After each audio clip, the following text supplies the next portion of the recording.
Hello everyone दोस्तों, मैं अरुण शर्मा। आप देख रहे हैं 10 सोच। दोस्तों, इस वीडियो में बात करने वाले हैं बीजेपी डबल इंजन सरकार के बारे में, जो महाराष्ट्र में इस बार शिंदे के साथ खेला करने की तैयारी कर रही है। जो शिंदे महाराष्ट्र की राजनीति में उद्धव ठाकरे की सेना को तोड़ के लेके आए, बीजेपी के साथ गठबंधन में रहे। अब बीजेपी उनको सीएम बनाने के लिए कसम कसम है और दिल्ली तक उठक बैठकों का दौर शुरू हो चुका है।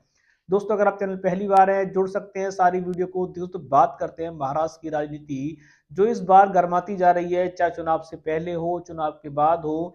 जहां बीजेपी ने सबसे बड़ा संख्या बल हासिल किया, शिंदे को बीजेपी ने ये कमिटमेंट किया था। जो सूत्र बताते हैं, जो शिंदे की सेना में अब तक बगावत सी है, वो उनकी सेना ये कहती है कि अमित शाह ने उनको कमिटमेंट किया था कि सरकार रिपीट होती है तो उन्हीं की सरकार का मुखिया रहेगा। पर जैसे ही बीजेपी की संख्या बल आया तो वो अपने कमिटमेंट से टूट रहे हैं।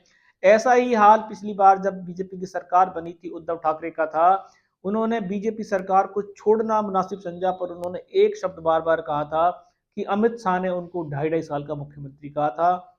पर बीजेपी ने इसको कोरी बात बताया था। उन्होंने कहा था उद्धव ठाकरे से, अमित शाह जी का ऐसा कोई बात नहीं हुई है। आप सिर्फ सेना नई वाली जो सिर्फ सेना है, वो भी यही कह रही है कि शिंदे को चेहरे पे रख के चुनाव लड़ा गया और बीजेपी ने कमिटमेंट दिया था। पर जीत के बाद बीजेपी 4-5 दिन से अंडर प्रेशर बनाने की कोशिश कर रही है।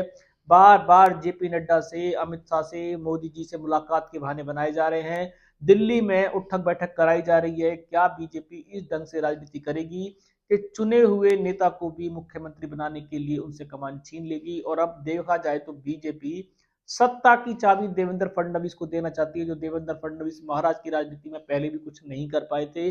पहले भी महाराष्ट्र की राजनीति में देवेंद्र फडणवीस का ग्राफ गिर रहा था, जिसके चलते बीजेपी की सरकार को भी नुकसान उठाना पड़ा था। पर बीजेपी 5 साल तक देवेंद्र फडणवीस को लॉलीपॉप देके रखी थी कि जैसे ही सरकार सत्ता रिपीट होती है तो मुख्यमंत्री पद देंगे। पर उनको ये उम्मीद नहीं थी कि बीजेपी इतना बड़ा संख्या बल लेके आएगी। उनको लग रहा था कि बीजेपी जिस तरीके से चुनावी रुझानों में पिछड़ रही थी, जिस तरीके से लग रहा था कि अजित पवार और सिंधिया का साथ जरूरी है, नहीं तो बीजेपी वहां पे वापसी नहीं कर पाएगी। पर उल्टा हुआ, बीजेपी सिंधे और अजित पवार से ज्यादा सीटें लेके आ गई। अब जिससे सिंधे की मुश्किलें बढ़ चुकी हैं, उनके हाथ से जलेबी बीजेपी छीन के ले गई है और देवेंद्र फडणवीस को खिलाने की तैयारी है और दिल्ली तक उठक बैठकों का दौर शुरू है। पहले तो सिंधे की सेना 4 दिन तक ये रूट पे अड़ी रही कि वो सीएम पद का ही पद मांगना चाहते हैं। पर जैसे ही बीजेपी की अंडर पॉलिटिक्स शुरू हुई, उस अंडर पॉलिटिक्स के चलते पिछले सीएम ने हाथ खड़े कर दिए। उन्होंने कहा कि मेरा तो मुखिया अमित शाह जी हैं, वो जैसा कहेंगे हम वैसा मानेंगे। अगर वो इतने शरीफ थे और ऐसे राजी थे तो उन्होंने 4 दिन तक ये स्टेटमेंट क्यों नहीं दी? दिल्ली आने की नौबत क्यों आन पड़ी? वो वहीं से देवेंद्र फडणवीस का नाम कर देते। पर बीजेपी शायद देवेंद्र फडणवीस के नाम पे भी शायद सोच रही है। पर यह निश्चित है कि देवेंद्र फडणवीस के अलावा अभी फिलहाल अजित पवार का और सिंधे को सीएम नहीं बनाएगी। दिल्ली में देखा जाए तो नतमस्तक और ढूंढों का दौर शुरू हो चुका है। चाहे मोदी जी कार्यालय में हो, चाहे अमित शाह जी के मंथन में हो, चाहे जेपी नड्डा जी के हो, बीजेपी ने जीत के बावजूद भी देखा जाए तो अजित पवार का और सिंधे का खेमा बिगाड़ दिया है। अब ये खेमा कैसे आबाद होगा? क्या बीजेपी इस बार शिंदे के साथ खेला करने का पूरा मन बना चुकी है, क्योंकि उनके पास संख्या बल ज्यादा है। अगर किसी भी रूप में अजित पवार और शिंदे धोखा देंगे तो फिर भी बीजेपी सरकार अल्पत में नहीं आएगी, क्योंकि वो 4 से 10 आंकड़े जुगाड़ने की ताकत रखते हैं। फिलहाल जो शिंदे देखा जा रहे थे कि वो दोबारा से सत्ता के सूबे के मालिक बनेंगे, जलेबी उन्हीं के लिए बटेगी, जलेबी उन्हीं को खिलाई जाएगी। पर बीचों बीच जलेबी देखा जाए तो बीजेपी ने देवेंद्र फडणवीस को पकड़ा दी है और शिंदे मुंह ताकते रहते नजर आ रहे हैं। अब उनके पास विकल्प खत्म हो चुके हैं।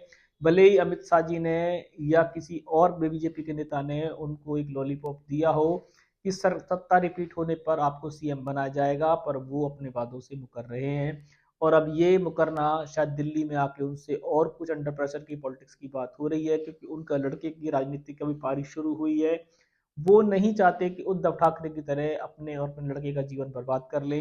वो बीजेपी के साथ हर सूरत में मजबूरी में रहना चाहते हैं। दोस्तों, फिलहाल शिंदे के साथ जो पहले उद्धव ठाकरे के साथ खेला करके आए थे, अब वक्त की मार देखो कि शायद उनके साथ भी खेला होने की तैयारी है और बीजेपी जीत के बावजूद भी उनको ठंडन गोपाल बनाने वाली है। और देवेंद्र फडणवीस को सत्ता ही कमान देगी। अब बीजेपी के साथ उनके आगे का भी सफर कैसे होगा, क्या धोखा देकर जिस तरीके से उन्होंने शिवसेना बनाई, छीनी, क्या वो टिक पाएगी? दूसरे रुझान पे नजर बना के रहे सटीक विषय लोग आप सबसे पहले बताएंगे।